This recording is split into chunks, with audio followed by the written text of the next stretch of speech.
everyone, and welcome back to Emkin Gardening. Happy New Year! We hope your first few days of 2023 have been fantastic. I know we are itching to get the year started with our channel and with our garden plans, and so these next two videos coming at you are kind of a general overview of some of the bigger things that we're going to want to work on in our garden this year.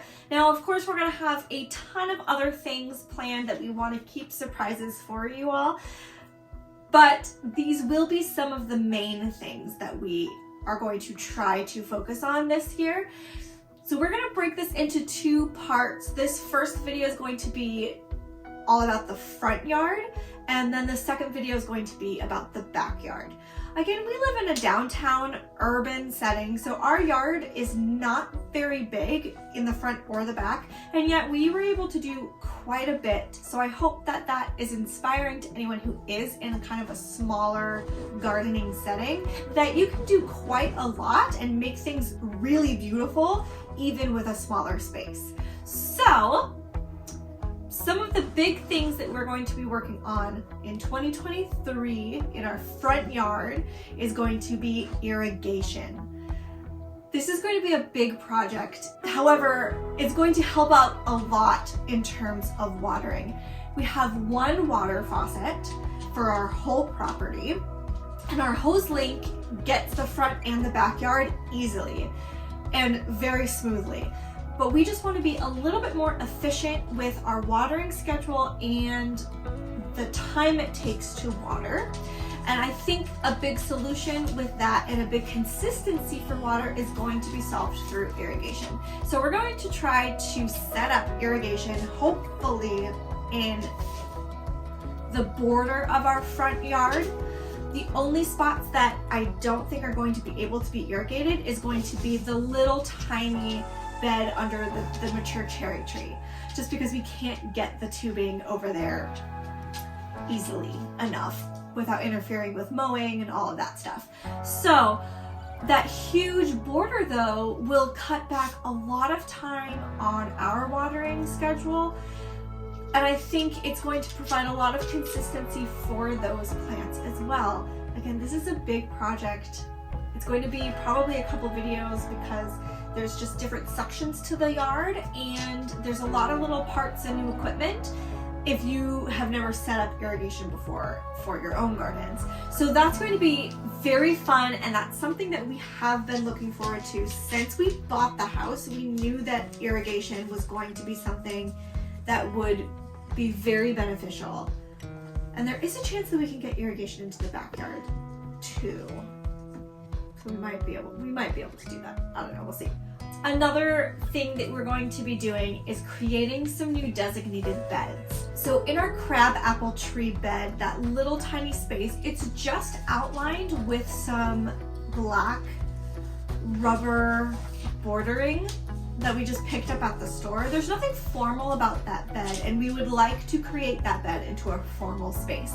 So we wanted to add brick borders so they match that front flower bed and the pine tree bed.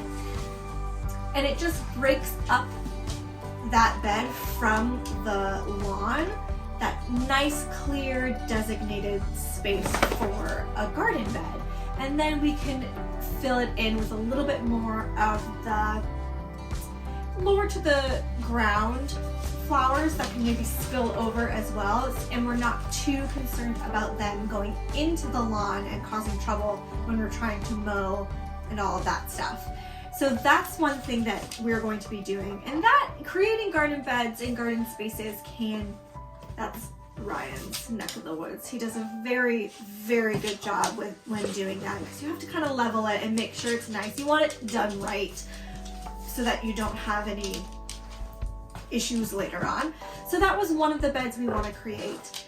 And the second bed we wanted to create is over in the back corner by the hibiscus. So it would start by that really big pink climbing rose and kind of swoop all the way around to the pine tree bed. This is a much larger space, And it's an interesting space because it only really gets morning sun back there for part of the day, half of the day. So we have to be a little careful on what we place back there. So when we're creating this bed, we're going to be hopefully continuing with that same brick border scheme so it just flows seamlessly around the yard. We'll have to do a lot of removal of grass and weeds that are back there. We'll also have to be a little careful because there's actually daffodils back there behind and or surrounding the hibiscus.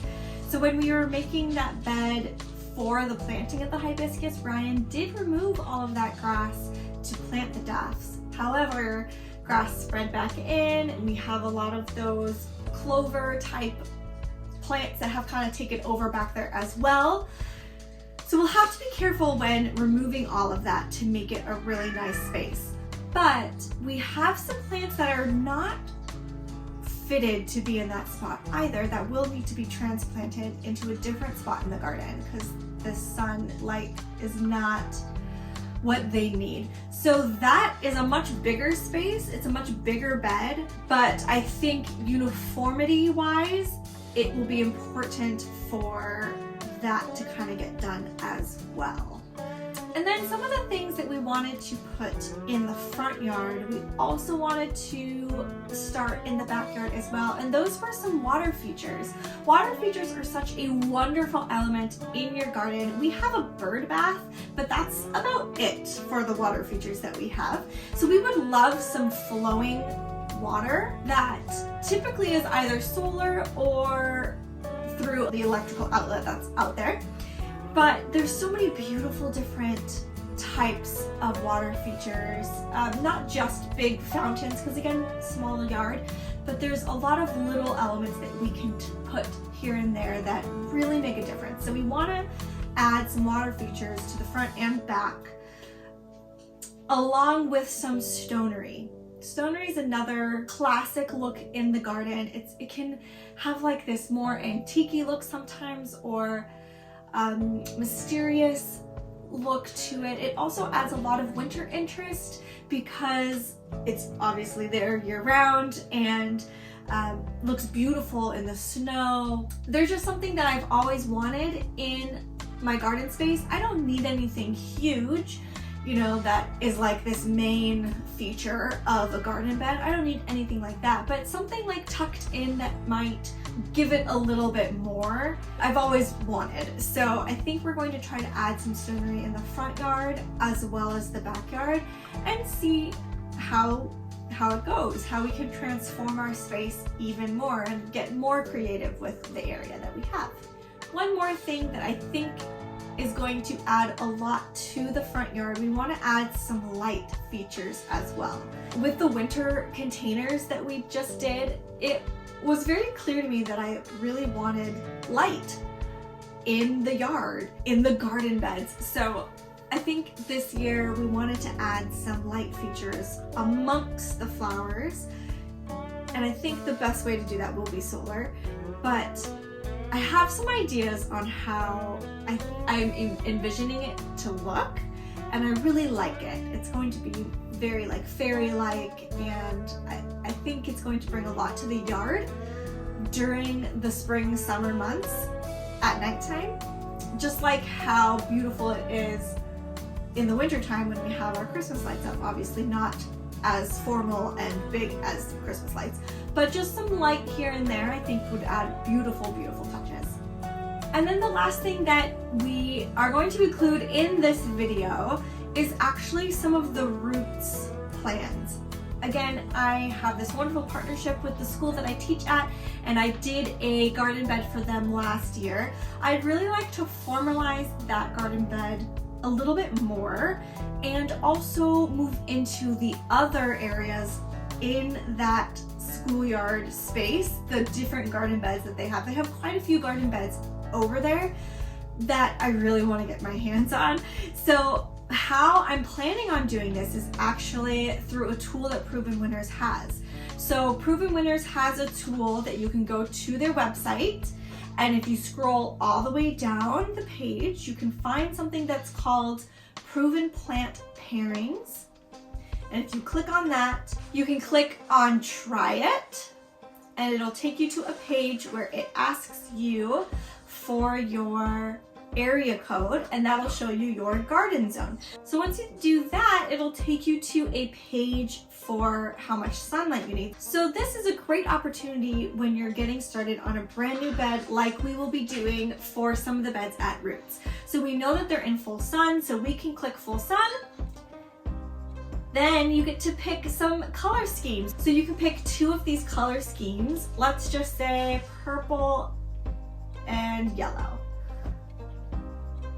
Then you can say what kind of traits are important to you. So for me, I would want spring interest, summer interest, and fall interest, because that's when the kids are going to be outside the most. And then they will give you all of these different combinations on planting. They give you the measurements, they show you how to plant them, where to plant them. There's so many different plants that are offered that you can explore, and then there's tabs also that you can just go to the next one to see what is the next combination that they offer. This is a great tool, and I've been kind of going down a rabbit hole because it's so wonderful. It just brings you so many awesome ideas on what plants go together to provide you those traits of interest, those spring, summer, fall traits of interest that I clicked on in a full sun spot. And then you can get more into it, like if you know you only have a shady spot, click on shade, click your color combinations that you want, and it's going to show you all of these different traits and plant pairings and combos that you can put together. Again, it gives you all the details right there for you, and you just have to find the plants at your garden center or order them from Proven Winners. But most of the time your garden centers and your nurseries carry Proven Winners plants or native species of those same varieties in your area. So I'm really excited to use this Proven Plant Pairings tool. I think it's just so nice being able to choose those traits, you know, spring, summer, fall interest, winter interest, attracts pollinators, drought tolerant, fragrant. There's so many options that you can choose from whatever you are looking for, and it kind of cookie cutters it to your specific liking. And the combos are amazing. So I'm really looking forward to using that for these Roots beds because they're going to be from scratch. It's going to be really nice to put some perennials in there and then know what kind of annuals to pair with it. It's going to be a lot of fun, and I'm really looking forward to that part of the year. So those were some of the garden plans that we have for our front yard. Some bigger projects with the irrigation and kind of formally creating those garden beds. And then some other kind of really fun things that we wanted to put out there as well. And it's going to be a lot of work, but I think it's going to be incredibly rewarding because last year we did so much and it was just so joyful. So that is our garden plans for our front yard. Stay tuned for the second video to this, our garden plans for the backyard. There's some different things going on in the backyard compared to the front yard for sure. So stay tuned for that video to come up. But if you liked this video, give us a thumbs up, comment down below, subscribe to Emkin Gardening so you don't miss out on any of the content. We're going to put Proven Winners website down below so you can also check out that Proven Plant Pairings tool that they have on that website. We hope you're having a wonderful day, and I hope you are getting super excited and making your own garden plans for your garden this year.